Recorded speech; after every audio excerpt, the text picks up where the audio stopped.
নমস্কার। আশা করি আপনারা ভালো আছেন, সুস্থ আছেন। আপনারা সবাই ভালো থাকবেন, সুস্থ থাকবেন।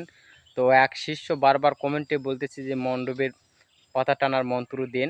তো আজকে আমি একটা মন্ত্র দিচ্ছি পাতা টানা মণ্ডপের জাগ্রত মণ্ডপের যে পাতা অনেক পড়ে যে সে পাতাগুলোকে টানার আজকে একটা মন্ত্র দিচ্ছি। এটা পরীক্ষিত এবং খুবই শক্তিশালী। এই মন্ত্রর দ্বারাই আপনারা বিষারি পাতাও টানতে পারবেন এবং কালির পাতা হলেও আপনারা এই মন্ত্র টেনে নিয়ে আসতে পারবেন। খুবই চোখা মন্ত্র, খুবই পাওয়ারফুল মন্ত্র। আপনারা এই মন্ত্র দিয়ে আপনারা পাতা টেনে দেখুন, অবশ্যই কালির পাতা যদি থেকে থাকে বা বিষরীর পাতা যদি থেকে থাকে অবশ্যই চলে আসবে। তো মন্ত্রটি প্রথমে আমি স্ক্রিনে দিয়ে দিচ্ছি এবং মুখে বলে দিচ্ছি, আগে শুনুন। শুনলে বুঝতে পারবেন যে মন্ত্রর কীরকম পাওয়ার, কীরকম শক্তি আছে। তা আগে মন্ত্রটি স্ক্রিনে দিচ্ছি, মুখে বলে দিচ্ছি, আগে শুনে নিন, তারপর আমি নিয়ম বিধি আপনাদের মাঝে বলে দিচ্ছি।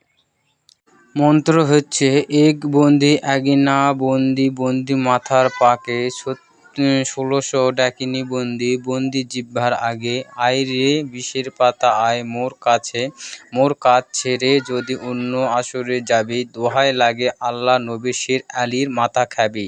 শের আলী মহাবলী খোদার পলওয়ান লাইলা হা কার মার শোনো রে বয়ান চতুর্দিকে বৃন্দাবন মধ্যে গোলক ফুল দেখিতে আইল পঞ্চ গোকুল। নদীর কূলে স্বরের গাছ সুতি ঘুঘুর বাসা ডাক দে রে হরির ঝিউ বিষ উজল কোথা আগে চলে হরির ঝিউ ঝাঁটা হাতে নিয়ে পিছে পিছে চলে বিষ সাম নিতে মরে আই রে বিষারি কালির পাতা শীঘ্রই ছুটে আয়। তো স্ক্রিনে আপনারা যে মন্ত্রটি দেখলেন এই মন্ত্রটি আপনারা ভালোভাবে মুখস্থ করবেন। মুখস্থ করে নেওয়ার পরে যখন আপনারা পাতা টানার জন্য যাবেন মণ্ডপে, তখন আপনারা নিজের আগে শরীরটি বন্ধ করে নেবেন। বন্ধ করে নেওয়ার পরে আপনাদেরকে একটা হাতে জবা ফুল নেবেন। উড়ের যে জবা ফুলটা থোপা টিকিয়ালাটা বাদে উড়ের জবা ফুল আপনারা নেবেন হাতে।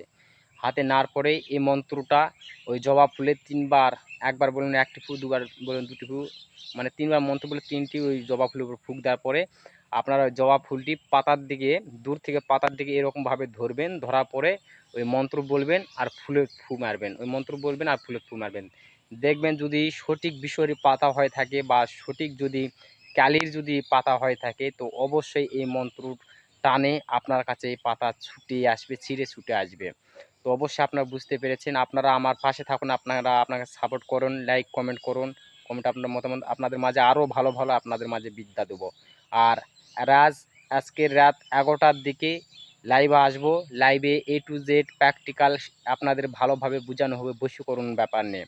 যে স্বামী স্ত্রী বশীকরণ আপনারা কাজে সাকসেস হন না, আজকে যে মন্ত্র দেবো, যে নিয়ম দেবো সেই নিয়মে আপনারা করুন। অবশ্যই আপনার স্বামী স্ত্রীর মধ্যে বশীকরণ কাজগুলো মাস্টারভাবে করতে পারবেন।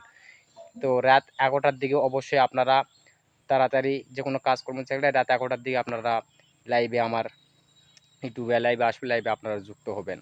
তো অবশ্যই আপনারা ভালো থাকুন, সুস্থ থাকুন। দেখা হচ্ছে আবার কোনো নতুন ভিডিওতে। নমস্কার।